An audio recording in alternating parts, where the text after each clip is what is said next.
আজকে আমি যাচ্ছি একটা বড় যুদ্ধের সম্মুখীন হতে। আমার কত সাহস বলো তো, এই পুজোর মুখে যাচ্ছি গড়িয়াহাটে লাস্ট মিনিট শপিং করতে। আর এখন যা গড়িয়াহাটের অবস্থা হয়েছে, নিউ মার্কেটের থেকেও গড়িয়াহাটে ভিড় অনেক বেশি।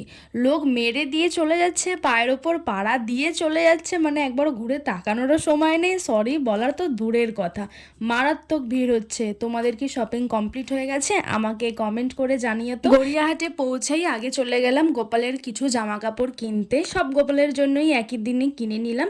আর আমি একটা কথা বুঝতে পারলাম না, এখানে একটা মহিলা দাঁড়িয়ে ছিল, মানে আমরা একটা জায়গা দাঁড়িয়ে চা খাচ্ছিলাম, তার অপোজিটেই উনি দাঁড়িয়েছিলেন।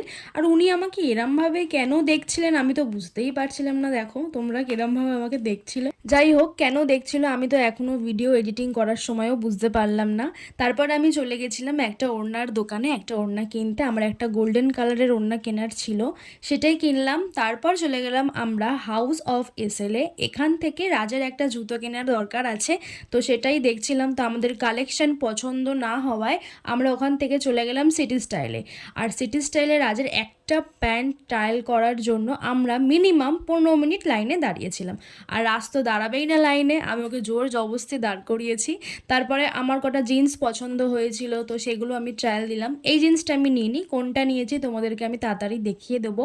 আর অনেকটা শপিং করে নিয়েছিলাম সিটি স্টাইল থেকে, তাই জন্য এটা একটা গিফট পেয়েছি। শপিং করতে এসেও যদি গিফট পাওয়া যায় তাহলে তো দারুণ ব্যাপার।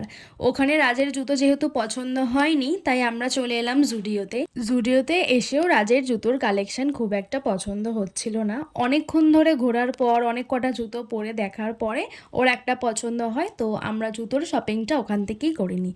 তারপর বেরিয়ে 2-3টে ব্যাগ কিনলাম, কিনে তারপর বাড়ির দিকে রওনা দিলাম। আসতে হবে, আসি।